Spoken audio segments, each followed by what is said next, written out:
All right, time for another draftphysics.com, debatephysics.com, also video presentation regarding science. All right, so I did find somebody else who finally made a video sort of at least arguing against some of what Steve Mould said. It's not a very deep video in the sense it's only a short, so it's less than a minute.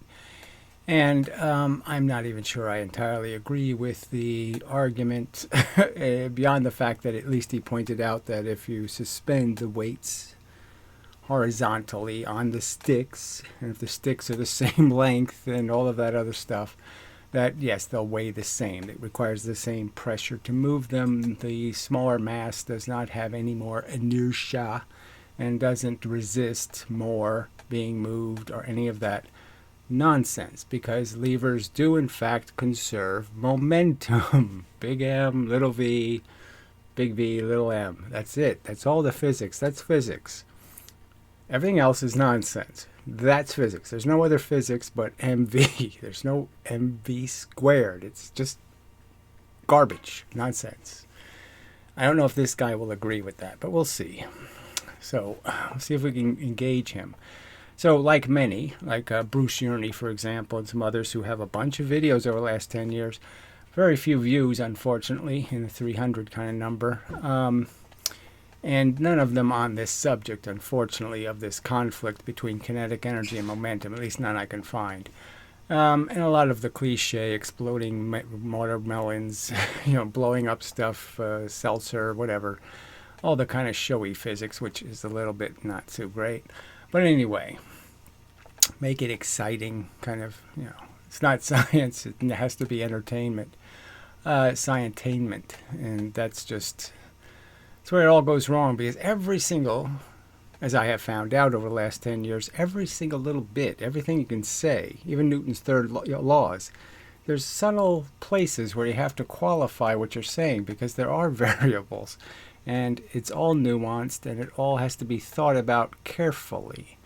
And you're not going to do that in minute videos, and you're not going to do that when you're putting on a show. So anyway, we'll see where this goes. So anyway, the real comparison was that at the same time this guy put up his video, Steve Mould put up a short selling a fricking bottle, okay, for $65. A fricking bottle that could only entertain a 10-year-old. It's like a drivel glass. It's some sort of, it's some poison bottle, they invented 500 years ago when somebody wanted to poison somebody, where if you tip it twice, it pours a different liquid than the first time. Oh, how fascinating. I can't imagine all the uses I would have for such a stupid bottle. No, there has no uses. Again, it entertains children. This is not something, $65 bottle for a child. I mean, it's ridiculous. And he's a scientist. Science presenter. So this is the people defending science against the flat earthers and the religious kooks. This is the kind of, this is what they want representing their science, is money whores. And that's all they are. They're just whoring for money. Every single one of them whoring. I mean, none of them can just honestly say, look, either donate to my channel or there's no channel, okay? You decide. No, they can't do it that way. They have to go right into the commercial crapola and sell their science souls for the money. Yuck. All right, anyway, so that's the comparison here. Somebody who's in it because he loves science, and somebody who's in it because he can make money. Big difference. Anyway, so we'll play, hopefully, this guy's video. I hate shorts. I really do hate them. But anyway, we'll see if it'll play and work. I wanted to give a quick reply to Steve Mould's confusion about levers. Here I have two levers, the same setup you have. I've got twice the mass on this one that I have on that one. If I set the fulcrum to the same spot, this one here is twice the distance from the fulcrum as that. And if I push on them with the same force. All right, so he didn't do it. It's hardly scientific. So yes, not evidence from my side in the sense that hardly scientific. And obviously, the total mass you're moving. See, this is one of the subtle little facts. You have to include the total mass. So the entire mass of. Funny, you can't see on white very well. That stick, they need to be the same length. So you know that when you're doing your experiment, you kind of have the same variables involved. Because it's really going to be the center of mass when you start making a pendulum out of it. It's not the length unless you have all the mass at the bottom. Then you can make assumptions when all of the mass is at the bottom. But you can't make assumptions when it's a stick, because the stick might weigh 50% or 30% of the weight of the mass, and therefore the stick is changing where the center of mass is, and that matters. Not that I'm telling this guy something he doesn't know. I'm just saying, just as a logical argument, I think if you're going to compare levers, the whole point is to make the lever irrelevant. That is, put the same mass on both sides of the lever, so whatever you're using it for, you can't use the argument that the lever changed the relationship. But the experiment that you had your friends do tried to use them as a pendulum. So he didn't exactly do that, in the sense that at least his were the same length ruler that he used. Okay, but obviously the masses are still going to be in a different place as a center of mass. And it's about the center of the mass. So the real mass is somewhere in here. The real mass for the smaller one is somewhere in here. And that has to be a 2-to-1 relationship. And if that's a 2-to-1 relationship, then they will oscillate, I would argue, at the same rate, with the same energy. And that's the other part here. Obviously not a very scientific experiment. The same is not putting the same energy in both pendulums. But it technically shouldn't matter how much energy you put into the pendulum, because the Newton's argument. But the real point is the speed will be decided where the center of mass is. And obviously these sticks look like they might weigh a quarter of the mass that you put on them. So it's a significant amount of weight in the lever itself, in the pendulum. So it sort of fogs the point a little. And if you notice something about pendulums, they run at different frequencies, which is set by the length. So the length wouldn't matter if I have a weight in the middle of the, if I have extra pendulum below the weight, right? It's not going to follow the rule of the pendulum, in the sense I don't measure the length of the ruler. I measure where the mass is, the center of the mass. Center of the mass?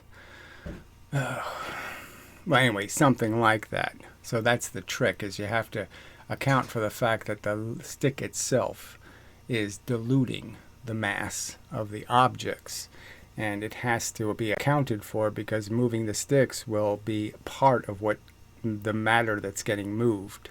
So it does change it a little. You can't just make the argument that all pendulums are the same, whether you use a stick or whether you use a string, that it's the same pendulum, because it really isn't.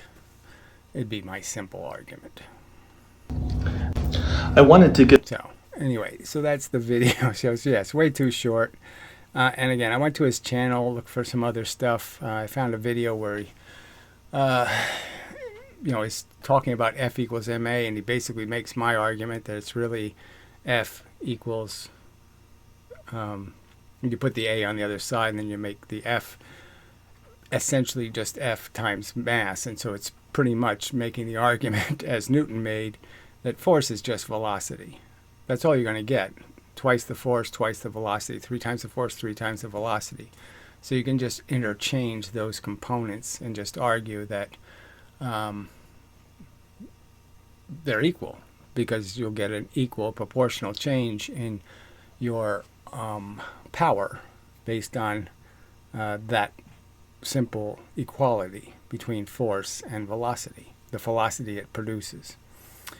So force is just momentum, frankly. All right, anyway. And momentum is energy. And energy is weight. And energy is pressure. And energy is heat. These are all energy. And they're not different kinds in any sense, in that they all are a type of momentum.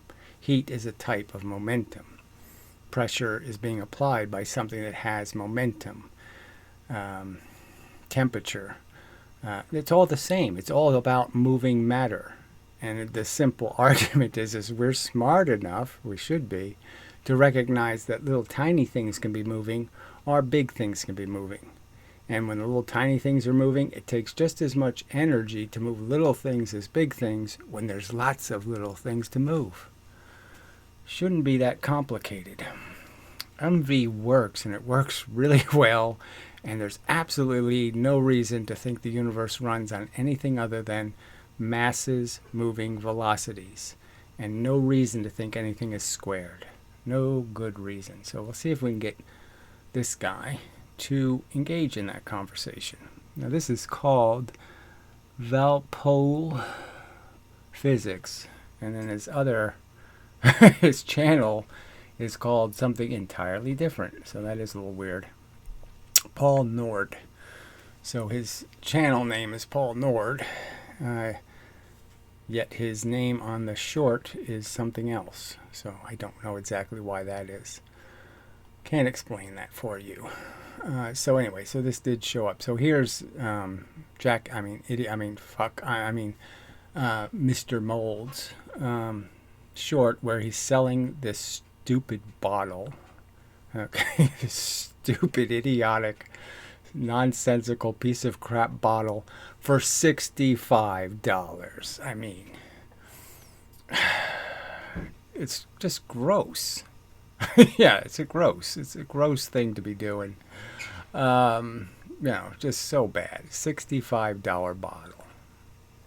A stupid plastic cruddy water bottle for $65 that has a stupid gimmick that can't be useful in any way.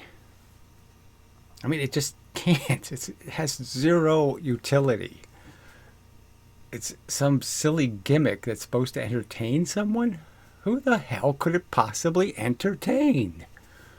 What kind of, neural midget could possibly be entertained? All right, so I guess we'll draw some and then do comments. So we'll see what the subject for the day is. I don't even know yet. All right, so I guess we'll talk some about this subject of, the distinction between something oscillating in gravity alone, okay, versus something that you turn. So let's say a gear, for example, that you're kind of using as a lever. Let's say we were going to use a gear to throw something and turn it. Now, the point would be is that I can put a one mass at 4 distances, okay, and I can put a one mass at 4, and I can put a 4 mass at 1 distance. Let's say somewhere in here, right? And then throw them. And the argument is it's the same amount of work, because this is going to be 4 times the velocity, because it's 4 times the distance in the same amount of time that this goes 1 unit of distance. Now, the catch is that we know in gravity, it doesn't work that way. 4 times the height is only twice the velocity, okay? So 4 units of distance only gets you twice the velocity. So obviously the collection of the force of gravity is going to make this imbalanced if you're using gravity to collect the force to make it move. But if you're using the force and you're going faster than the gravitational rate or slower than the gravitational rate, then gravity is going to be irrelevant to the experiment. Now, the slower you go, the more obvious it'll be. The faster you go, the less, I guess, could be made the argument. But the simple truth is that we know from the lever that all I have to do is put a commensurate weight on this other side, all right, and I'm going to get a balance. Because it's going to be the same work in gravity in the sense that the masses are going to be moving at the faster rates. That is, for every 1 bit of motion for the heavy mass, there's 4 units of motion for the lighter mass. It's violating gravity. It's moving the object faster than gravity would move it if it was free falling. So that's a difference. So you can't be fooled by oscillating rates because they're controlled by gravity. When force that you're applying isn't going to be, gravity's not going to play a significant role because you're moving objects in the gravity in opposite directions. So the whole point is you're losing the meaning of the gravity as a force, but it's always applying its force down. So it's like the lever with the fulcrum. The fulcrum is always feeling the weight that's actually on the lever. I mean, both objects on both sides, gravity's pushing in the same direction all the time, whether it's going down or whether it's going up. They're both getting affected by gravity. So the fulcrum feels the weight, the constant weight, like all of us have. And what you're really doing is oscillating, as I pointed out. Material on the lever is switching sides, moving from that side to that side. That's what's causing the change in the mass that's causing it to oscillate, is the fact that the mass is moving from one side to the other. And I guess the simple pendulum just makes it really clear that obviously when it swings this way, it's moving mass up into gravity, against gravity. So it's going to lose its motion, and then it's going to swing back the other way. All right, and it's going to go overswing. Right? It's going to gain too much energy at the base, and now it's going to go swing up into the other side. And obviously, the faster or more it moves against gravity, the more the gravity is going to affect it, and the more it's pushing against that motion, it's going to consume that motion. It's going to consume it no matter what speed you travel at. It's going to consume it. So if you lift a weight slowly, you're going to do more work because there's more gravity time to push it and make it a weight. And the quicker you can lift the weight, the less work you will do. So that's how rockets work. The quicker they can get off the ground, the faster they can go, the fastest they can go it, the less fuel they have to use to get somewhere in space. Because the less time they're in the gravity, the less work they have to do against the gravity. So the quicker you can lift a weight, the less work you're going to have to do total. Okay. Obviously, you have to distribute it, unpleasantly, in that you have to distribute an awful lot of weight, energy very quickly. But the total amount of energy will still be much less the quicker you lift it. I mean, that shouldn't be a challenging argument, frankly. I mean, almost everybody on Earth should be able to accept the truth of the fact that the slower you lift something, the more work you're going to have to do, because the more time the gravity is going to be working on the object. And the less time you spend in the gravity, the less rain it can collect. I mean, that analogy works, and it's the truth, and it's exactly how gravity works. It's like you have a bucket, and it's like it's raining. And you're just saying, I can move the bucket around, and the only thing that's going to decide how much rain goes in the bucket is how long the bucket's in the rain.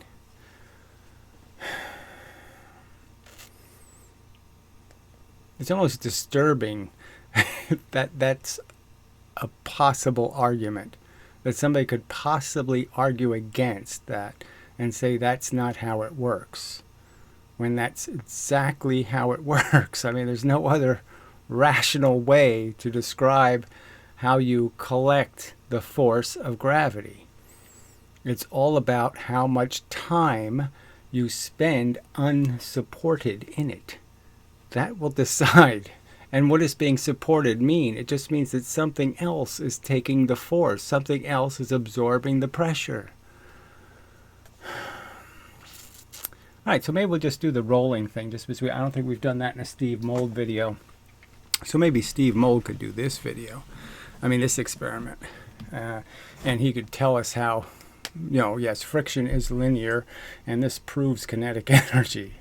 So maybe this other guy would, play along with this one, because it's just such an obvious case in the sense it just demonstrates, how the real world works. That it's a cheat, frankly. All right, so I can have two of the same exact objects, right? And I can just move one at twice the velocity. So this one has one velocity. This one's going to have two velocity. And this strange thing happens, right? The one with twice the velocity will roll 4 times the distance, at least 4, often more. And that should be a giveaway too. The fact that it can sometimes roll even farther. But you already know something by just looking at this. You know that the 2 mass at some point slows down to 1v. And just by looking at it, you can know exactly where that is. There's no way around it, right? This has to be the place. It's going 1v here.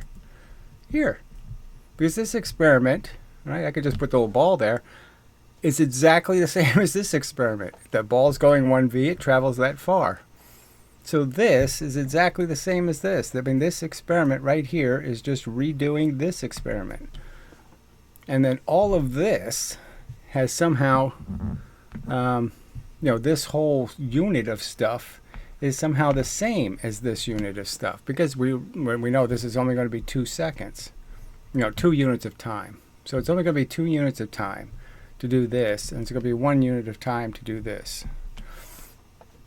So in 1 unit of time, it traveled these 3 units. And the obvious explanation is, well, what's taking the energy away? Well, obviously friction is. There's nothing else taking the energy away. You're pushing the object into the surface, it's making contact, and the surface is now being moved by the interaction, and the surface and little tiny pieces of the surface are now moving. They now have the momentum. They're sucking the momentum out of the object. And the simple explanation is the pressure per unit of distance here is much lower than the pressure per unit of distance here, because it's moving slower. So it's affected by less gravity per unit of distance because it's moving through it slower. So it's same as the rain argument.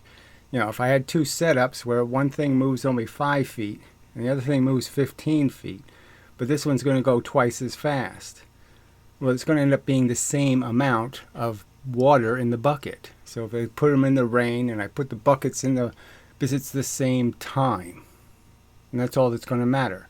Now theoretically, really, if I did that experiment and I had a stop, so the buckets crash, then it's only twice the distance, right? Twice the speed, twice the distance will be the same exact amount of time. So, and I'll have the same water in both buckets. And that's what's happening here. All that's happening is you're going from 1 velocity down to 2 velocity down to 1 velocity, and as you're doing that, your friction's getting bigger and more and more intense, and finally when you're going 1 velocity, you have the same friction as you have when you started this experiment. So the friction here is the same as the friction here, and now you're just going to watch it play out. So it's the friction that's changing. The friction is going from from very little energy goes into the road, and it just keeps increasing as it slows down. It's that simple.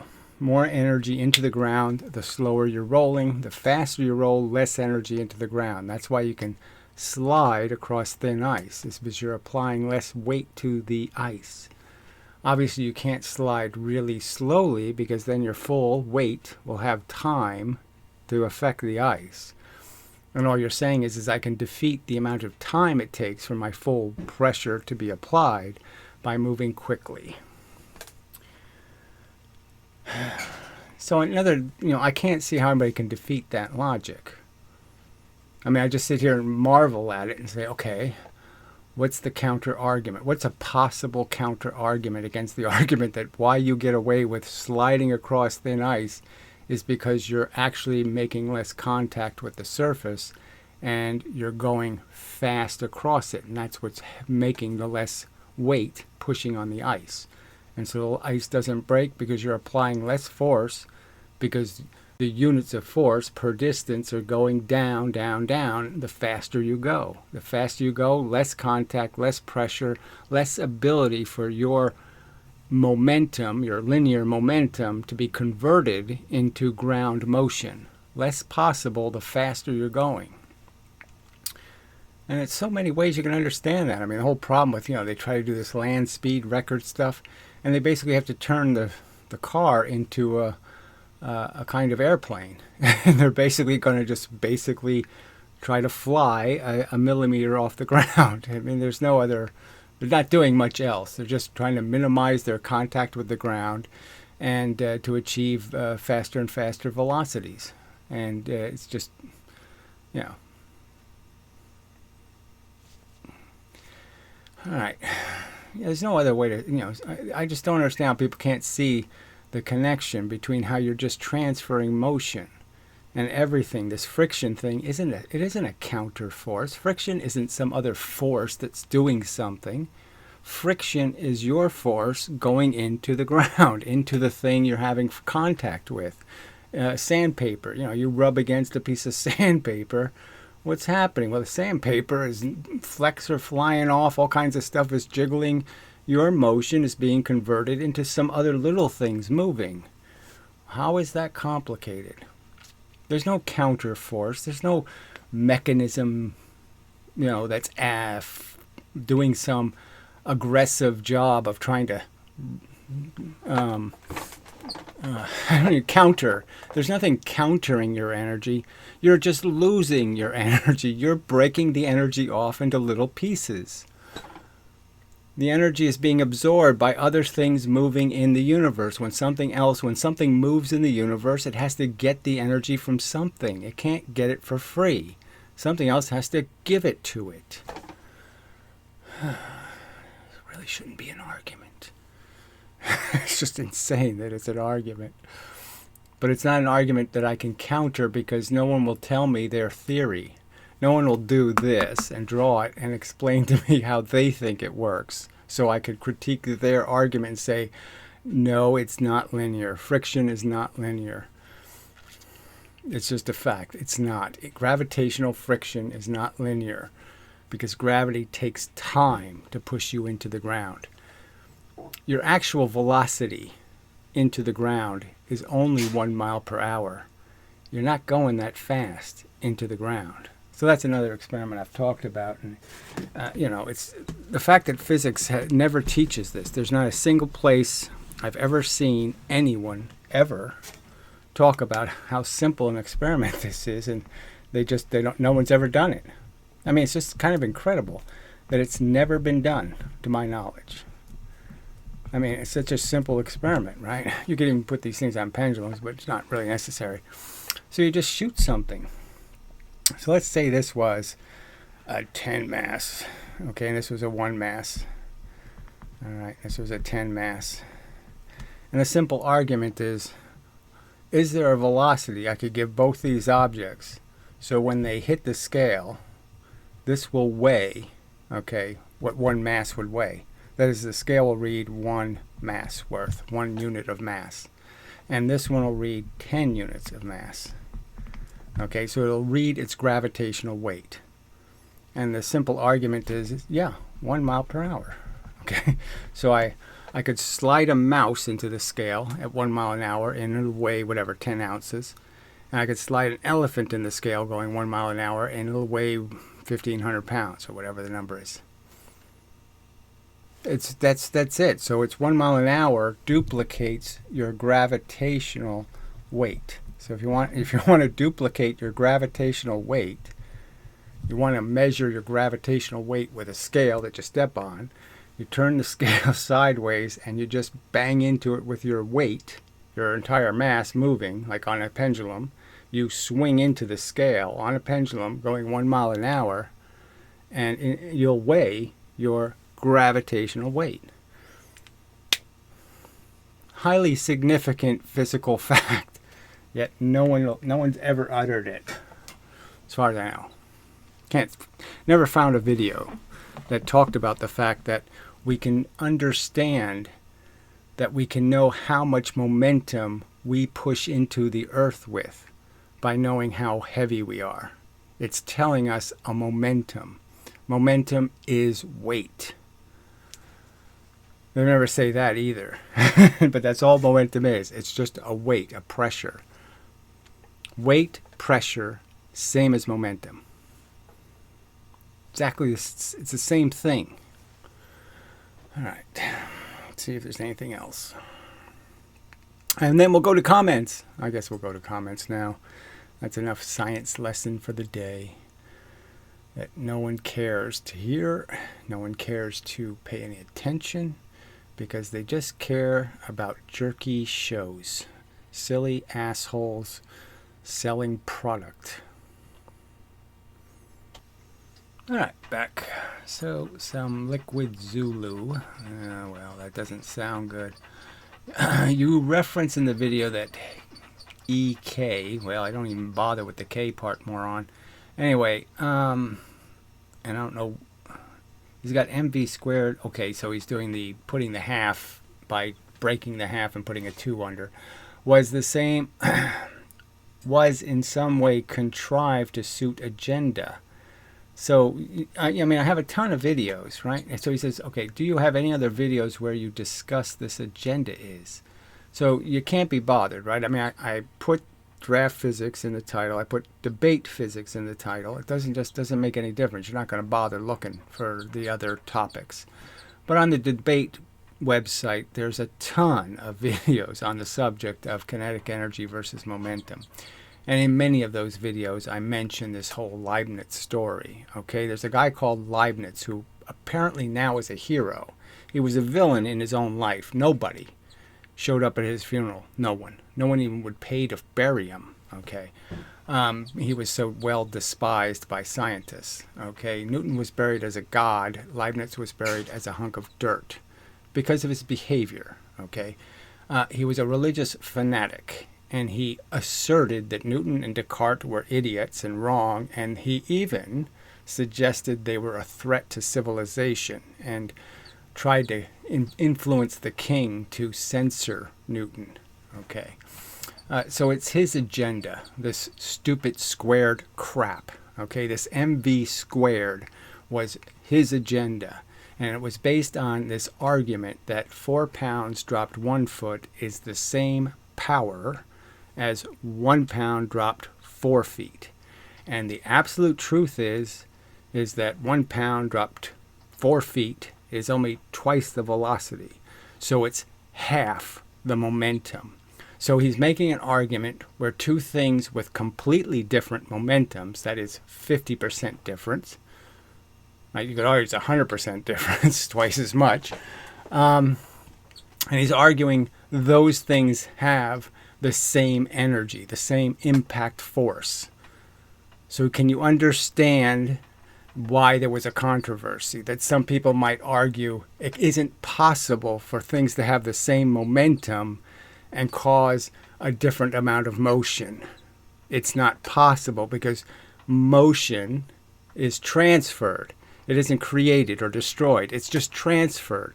So the motion created has to be consistent with the momentum in, has to equal the momentum out. And obviously, half the momentum can't equal a full unit of momentum. Anyway, so this controversy went on for 150 frickin' years, more than that even, all the way into the 1800s. And they didn't create any physical evidence. So they never did the experiment of just dropping 4 pounds 1 foot and then 1 pound 4 feet. They didn't do the experiment. There's no documentation of anybody ever doing the experiment, ever. And what they did do was show experiments. So yes, they rolled things, as I explained earlier, and they knocked things into piles of sand and then calculated how far the sand went. So because higher velocity things give the sand higher velocity, so the sand will spread further, well, that means there's more energy in their book. So they didn't calculate how much sand in total was moved. No, they calculated which one made sand go the furthest. And then they dented clay with round objects. They didn't penetrate the clay. They just dented the surface with round objects. Now, that's as dumb as saying, putting a point on an arrow and then having an arrow with no point and then shooting them with the same energy into something and saying the pointy arrow has more energy because it goes further. That's how dumb that is. And that's their premier experiment. So from the 1700s to modern day, that's their go-to experiment. That's what the controversy is about. Okay, it's about how this is a religion. It isn't. This has nothing to do with science. This is religion. They decided to become Catholics and believe in a Holy Ghost, MV squared, and they contrived its existence. They didn't prove its existence. They just stated its existence. And so every single experiment it fails, and the argument in this case is the lever proves it's wrong. Okay, now I can also show you that ballistic pendulums prove it's wrong, that water hydraulics prove that it's wrong, that gears prove that it's wrong. I mean, it fails every single test that's actually been performed on it. You'll never see kinetic energy collected. Again, a rocket engine's taking off.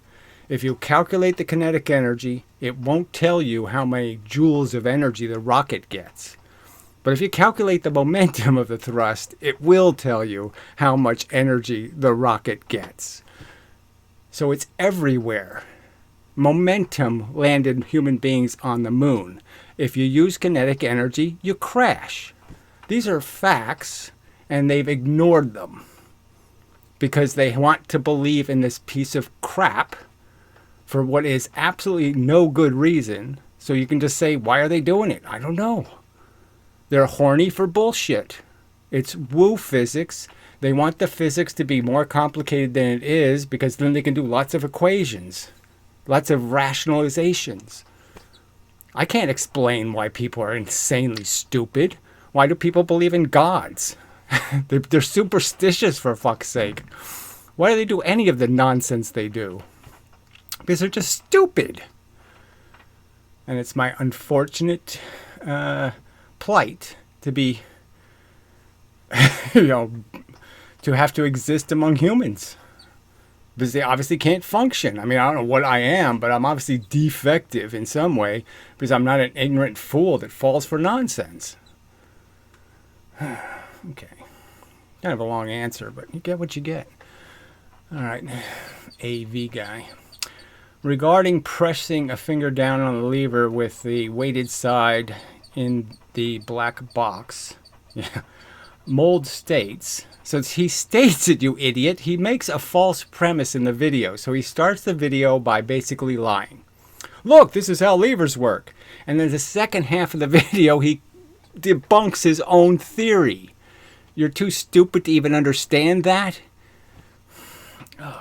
Mould states at that point in the video that there is no experiment that could be done with the finger to tell the difference, and you seem to agree. Exactly. And then he debunks that by saying, of course you can tell the difference. He has his neighbor come over and he convinces his neighbor's actually doing it and saying, I could believe that this is the same. The neighbor says that, right? He says, I could believe these are the same mass. And then Mould looks at him funny like a dog, What? What you say? And makes him say, okay, this one is heavier. That's good science, huh? It's just amazing bullshit as an experiment. It's just such garbage. I mean, it's worse than. Flat earthers don't even resort to experiments where they call their kids in. Come on. This is just bullshit. Oh, fuck. Anyway. But there is no way to tell the difference. Just lift the finger. All right. Objects fall at the same speed regardless of mass. So how would that tell you anything then? Not talking about planet-sized objects, of course. Well, I don't know why they wouldn't also fall. More distant weight will have to fall for longer to move the lever up the same amount. More distant weight will have to fall longer to move the lever up the same amount. So he's arguing that the recoil, if you let gravity move the objects, one of the lever obviously does way more than the other lever. But that's not the argument. The argument is if you're applying the force. So yes, if you can sit there and flip it, then you can tell that one of them flips quicker than the other one, because one of them is doing exactly what you're saying. It will not be going the necessary velocity. The force of gravity will only, in 4 units of distance, it's only going to give the lighter object, let's say we're using a 4-to-1 relationship, it's only going to give the lighter object twice the velocity, not the 4 times the velocity you would have given it. So yes, if you're letting gravity influence the experiment, then yes, you'll tell the difference. But if you keep gravity out of it by keeping your hand on it, that ain't going to work. So if you lift your finger, the lever goes up slower in the one with the further weight. Well, it won't go up slower, so that's the argument where, no, you're wrong. Okay, where you're only talking about how far it falls. So when you start applying pressure, the two of them are going to feel exactly the same weight. And you're just arguing that, well, if we let people play with the bouncing, then they can tell the difference. But if they just have to lift it, they can't tell the difference. So let's limit the experiment to you can only do the lifting part. You can't do the bouncing part. Since this method relies on gravity, I'm not generalizing it to spaceship hypothetical thought. Well, I don't know why you wouldn't, but yeah, we don't tie spaceships to sticks, so we can't measure this effect.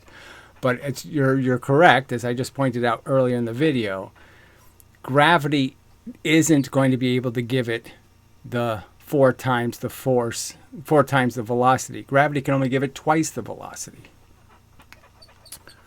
All right. I guess a soldier walking into the bedroom, etc., is like modern social media, I guess. I don't know what the fuck you could be talking about. So I'll just remove it, but people are so fucking stupid. I mean, why do these, what, there should be like, if we're going to deport people, maybe we ought to just do it, like, well, we have to have some kind of standard for the people voting, but we almost should be able to vote people out of the country. Because I'd vote them out. Nonsense. Time-wasting asswipes. They should, somebody has to live in Guantanamo Bay. Anyway, momentum and kinetic energy are defined as the same thing. So this is just an idiotic argument. There's no way you can define what momentum is without talking about motion of mass. And there's no way to talk about kinetic energy without talking about motion of mass. Kinetic energy has momentum right in it. MV, it's right in it. It's made of the same thing. And the only difference is you have this imaginary notion that things have something other than their motional energy, that they somehow have some special soul. Leibniz called it solitons and monads. He believed that matter possesses souls. He didn't mean like son. He didn't mean like single. He meant soul, like God thing. Do you think matter has souls? Oh God, that is amazing. Where have you learned your physics? Where is it possible to learn it except in the world? So I'm old, I'm 65, I worked in a machine shop, I did all kinds of different, I've worked fixing furnaces, doing roofs, doing construction, car mechanic. So yeah, that's where I learned most of the logic. Okay, this is how levers work. I learned that levers are really useful and they conserve momentum by using them all the time. Almost nothing you say makes any sense. Well, yes, it shouldn't. Somebody called idiot versus idiot. Yeah, they named himself that. Okay, they are not defined as the same thing. So where are you going to show me this definition that's any different? The basic the basic statement about both things, kinetic energy and momentum, the dictionary definition is going to be very similar. They're both just a description of motion in the universe, masses moving, and what it means to have a mass moving. And you have the silly theory that it's not about its motion, it's about the specific component, its velocity, and somehow its velocity gives it supernatural powers. Momentum describes the quantity of motion. I mean, it's just too... Yes, momentum is momentum. Yeah, that's right.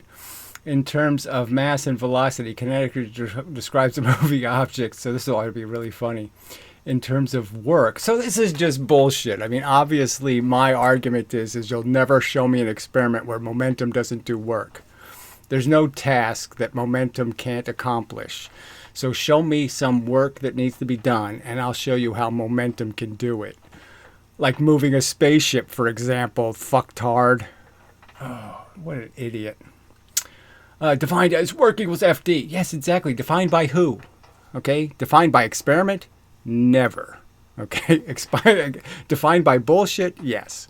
So in this case, force times distance. So if I'm in space and I push something, it's going to go twice the velocity and it's always just going to be twice the distance.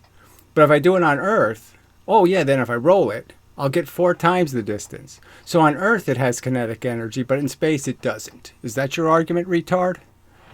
The formula is a pile of shit. Sorry. But that's what it is. It's made up nonsense. Okay? Work equals force. Work equals momentum. Work equals pressure. Work equals heat. All of them are the same thing. Of course, this won't have any effect on you. Well, of course not. It's gibberish. You didn't counter-argue. You didn't link to any evidence. Where's your evidence? Show me kinetic energy being collected by a ballistic pendulum where only, 0.06% of the kinetic energy is conserved. 0.06. 99.94% of the kinetic energy is missing. That's the power of kinetic energy. It's so powerful that you lose 99.94%. Let's see, and just continue with your incoherent ramblings. Yes, well, there's no point in me really conversing with this asshole, right? No. So we'll just say, oh, just fuck off, you asshole. Just fuck off. Get what you deserve, you pile of stupid, ignorant scum. Oh, God. Get run over by a Trumpmobile. At 540, in this example, you didn't need to assess the velocity to know the masses of the objects are proportional to their distance from the fulcrum. Obviously, their masses aren't. Their weight is. So if you want to be a nitpicker, I'll say, fuck you, you did it wrong. Okay. Their weights are equal, not their masses. When the lever balances, because frankly, weight is momentum. I mean, you really don't understand that you're actually pushing into the earth and you have a velocity technically into the earth. You're the imposer. You're imposing yourself on the earth and the earth has to vomit you back. You don't understand that that's the actual thing that's happening, that you're constantly being pushed. You're constantly trying to intercourse with the earth. But because you have a micro penis, yes, you don't go very deep.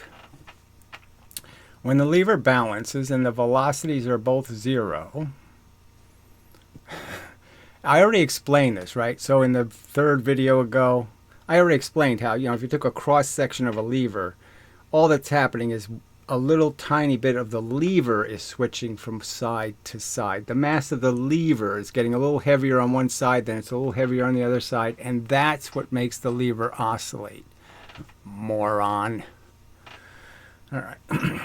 Okay, when it balances and the velocity is both 0, you can know that the force due to gravity on both sides of the lever is equal. Yeah, it's equal even when they're oscillating. The speed of gravity is the speed of light. Okay, so that's like rain going the speed of light. You could understand it really doesn't matter if I move the bucket up and down, I'm not going to collect more. So moving something this fast in gravity can't mean a goddamn thing. You're still being pushed down all the time. So it's not about the masses defeating gravity. It's about the little tiny bit of mass that the lever is switching from side to side. Jackass. All right, if MV equals MV must always be conserved on a lever. It's not, look, I'm just saying, I don't know how you could possibly understand how levers could work. Why would this statement by Archimedes, give me a lever long enough and a fulcrum to place it upon, or a place for me to stand, and I shall move the earth. Why would this still be a thing if you've proven it wrong somewhere? Because obviously those levers won't work.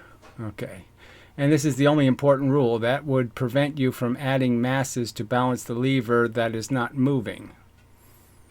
So again, we know when it's not moving, it's stopped moving because it's lost all of its energy. And now it's in a state where now it still has too much mass on this side. And so now it has to swing down because there's too much mass on that side. So I already explained that, asshole. See, there's no point in doing any of this, right? Because people really aren't going to investigate. They're not going to watch the videos.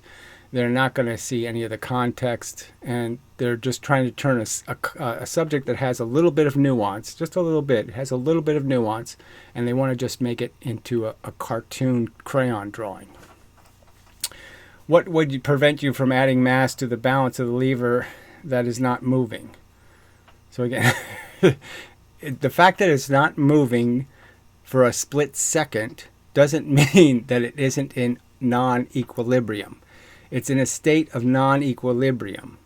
And you'll see that happen in the next millisecond when it starts to move in the opposite direction. Okay, if both velocities are zero, it's always true because zero always equals zero. So again, this is nonsense. We know that objects, pendulums, reach zero. Doesn't mean that it has zero energy and that it can't be moved. It doesn't mean it's out of the rain. It's in the rain. It's going to get pushed. So fuck you. You're an asshole. All right. In actuality, the torque on both sides of the lever fulcrum have to be equal for it to be balanced. So it's obviously what the statement I've made is, asshole. So what are you talking about? The fact is the torque of a one mass at 4 units of distance is exactly the same as the torque at 4 masses at 1 unit of distance. Same force. So fuck you. I don't know what this means. Bingus. So I guess we can just block that, right? Because that's really stupid. What the fuck? What is that? Like SpongeBob or something? I don't know. All right, so I think we're caught up. God, these people are just so fucking stupid. Just tragic. I mean, the quality of humankind is just so dismally horrid. Who cares? A few swear words, a little bit of this and that. But this is just, these people don't, it's just poo throwers. They got nothing. They can't make any kind of challenged argument. They can't do anything. These are like gladiators with plastic swords. I mean, these are, 10-year-olds playing with cap guns. I mean, it's ridiculous. They have to endure the slings and arrows of, Billy the Bully. Oh, God. Anyway, enough of the video and such and so forth and whatnot. So go ahead, you science lovers. Go buy your $65 silly water bottle. Go buy one. Get what you deserve. And choke. Yeah, really. I can only hope.